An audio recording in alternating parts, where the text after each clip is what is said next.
Hi guys, welcome to Butte Mountain Homestead. Today's video is going to be a little different because the weather outside is making it different. We have had winds, usually about 15 to 25 most days this week. I also worked away from the house this week and it's getting dark earlier, so today and the wind with my allergies and giving me like a sinus headache is just not worth pushing through. I mean, I could have pruned irises, I guess, but I need to move dirt. I need to plant seeds in the ground, so that's just not conducive to doing that in 25-mile-an-hour winds. So today, what you're looking at here is just a little project. I picked this, I guess it's a shawl. It's pretty big. I mean, it's like almost like tablecloth size, and it's double-sided, as you can see here. It's got that on one side, and then it's got this tan black stripe or plaid on this side. It was at Goodwill for $3.99. I think I got it, a couple weeks ago.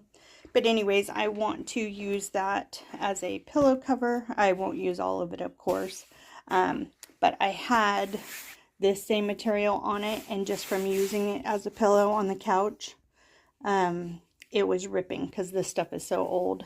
So yeah, and these feathers, this is not a high quality feather pillow, so the feathers do come out. Anyways, so I'm just going to, it's going to be super easy. I'm not even going to use the sewing machine, so I'm going to just cut it and sew it, and I'm going to keep this edge as the edge that you see, so that'll be the pretty edge. So I technically should only have to sew, I mean, I'll sew 3 sides, but you know, just this business. Technically I wouldn't have to, but I don't want that to be not have a seam edge. So, and I'm just going to do a straight stitch, nothing fancy. Not even going to do it really tight per se. I'm not going to do it loose like a basting stitch either, but anyways, I'm not going to film any of that process, but I'll show you when I get it cut out. And then, so because there is some poof to it, you know, kind of goes down like this, I'll allow for that. Just to have it a little loose. I don't want it too snug to where it pushes in on the pillow either, but I'd show you the craft room, but the kittens, first of all, they've kicked my cat out. She doesn't even want to come in here. They have... I'm going to show you only because I'm at a loss on what I'm going to do, but they have, hold on, I'll take you over there. So they've pulled down my curtain now twice. I used a really heavy duty sticky 3M double-sided product, and it pulled it off the wall. So I may have to get Gorilla Glue out and longer nails that have some grab to them. I don't remember what they're called. But the little tiny nails that come with those things are a total joke. I had used longer nails, but they didn't work. So that's where it sat because I come in here and I get very, very frustrated. I'll show you what else they took down. Okay, so I thought I had paused and I didn't, but I will show you. So one of those was up there, and there's the top of the cat tree. So they pulled it down, so I'm going to have to fasten it better. And yeah, so I'm very frustrated with the kittens being inside. I cannot wait for them to be outside cats. I know you're probably asking, why aren't you doing it now? Well, we've had coyotes actually like in our yard right there. So I don't think they're savvy enough to get away from them. With them kicking, I mean, they've kicked our big cat out. We've seen where she runs and hides, so she's okay. She's kind of savvy in that. We've had her for 6 years, so, but they've kicked her out. She doesn't even want to be in here. So anyways, I'm ready for them to be, I mean, they knocked their food bowls down.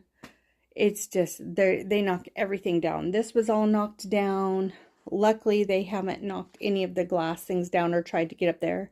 If they tried to get up there, that would Oh, I don't know what I would do. I had papers on my desk, which I just filed today. Hi. Uh, they had knocked those on the floor. The little scarf that I have on my printer, they've knocked that on the floor. It's just been very frustrating with them in here. So, today I kind of took time to clean it up, and I thought, well, I'm in the mood to craft. So it's getting to that cooler season where I want to kind of craft and do some things. So, this is what I'm going to work on. Oh, and real quick, I forgot to show you the brand name on this. So yeah, it was $3.99, but it's a Banana Republic scarf. So I guess it's a scarf or like a shawl, you know. It's just huge. It's as big as a tablecloth. But yeah, actually I would get quite a few. Oh, it is a shawl. See, it's split. Well, I'm not using it for a shawl, but anyways. So it's not a tablecloth, it is a shawl. See the split right there? Okay, so when I was laying out the scarf, I noticed that it also had a fancy edge here too. So I'm going to leave that one fancy too. I'll just stitch, you know, I'll just stitch on the inside of it to where it's still exposed. So what I'll do is I'll turn this inside out. I might pin it loosely and then just pin it or stitch it just right below here, and I'll use these lines as a guide, so it'll be kind of easy. Then when I turn it inside out, this will be showing. Yeah, no, that's not true. I'll have to figure that out. I might stitch on the top. We'll see. No, if I do it on the inside, I'm not sure. Anyways, I'll figure that out. And then it was a little long, so what I'll do is I will just cut along. I just used the lines on here. Like I said, I'm not doing this fancy, guys. I'm just doing it to do a quick project. But I will use this right here corner, and I'll just cut all the way there, and then that's what I'll stitch. So, yeah, what I might do is I'll turn it inside out, and I'll stitch this edge, turn it right side out, and then I'll just hand stitch along there just so this edge is showing and it's kind of pretty. But yeah, anyways, I'll show you when I'm all done. Here's that end piece I cut off, and I just realized that this would be the perfect size to do a rice bag. Hopefully you guys know what rice bags are, but for those who don't, since this is kind of a fuzzy, kind of like a flannel, so what you do is you fill it with rice. I always have rice on hand, and there is a white rice only because it was on sale. So we've been eating it, but there's enough of it left that I think would fill this. And then what you do is you heat it up in the microwave, if you have a microwave. I don't know what you would do if you didn't have a microwave. Because you can't put it in the oven because this would catch fire. But anyways, you just put it in the microwave for about a minute and a half to 2 minutes, and then it acts as kind of like a heating pad without electricity, even though you used electricity to heat it up. Anyways, I'm making more of this than really what it is, but yeah, so I'm going to save that. Be a perfect rice bag. So okay, I don't even know if this is going to show up. I actually did a running stitch. No, you can't tell, but it's going pretty fast. I didn't pin it. I'm just holding the cut edges together, and I'm just whipping through it real quick here. Actually, you can kind of see it a little bit better at this angle. So it looks like that on this side, and then it's combined. Trying to do this one-handed. Then it's combined on this side, almost kind of like a sewing machine. But and I guess if you didn't know how to sew at all, you could use hot glue. I guess I've seen people do that. So we'll see what it looks like when we're all done. Okay, so I did that, and this yeah, I did have to turn it inside out. So now on this side I'm going to have to be a little bit more careful when I'm stitching, because it is going to see, and then I'm going to have to hold it tight so that it doesn't come uneven. I think by doing it on my lap and kind of willy-nilly, it did come a little even on that edge, but it's not going to it's not going to matter.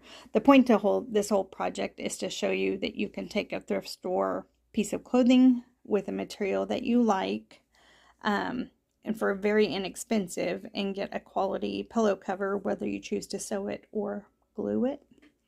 So that's the whole point behind this, and it's taken me, not counting filming and trying to figure out my Bluetooth. We don't have Wi-Fi because of the wind, so and my data package has been used a lot because of the no Wi-Fi, so, and we live out in the boonies. So anyways, I digress again.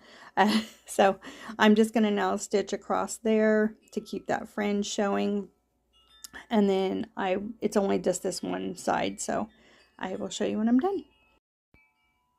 Okay, all done. I think it took me maybe an hour. Like I said, no big deal on that. I know if you don't have an hour, but if you're crafting, then you make the time for the hour. So I'm going to now see if it fits. It fits. There's the end. There's plenty of room. There's the top stitching there. Like I said, nothing fancy, guys. Now I have a pretty pillow cover for the pillow on the couch, and pretty awesome. So anyways, I hope you enjoyed it. It's just a little something different. So remember to subscribe and do all the good stuff, and remember to always be kind and do what makes you happy. Thanks, guys. Bye. And of course, as soon as it starts to get dark, there is not a stitch of wind.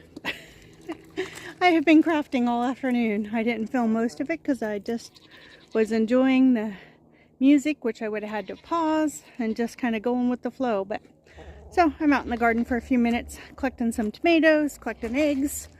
I need to fix the drip on right there and right there because they're not getting any water. So anyways, guys, just gotta go with the flow.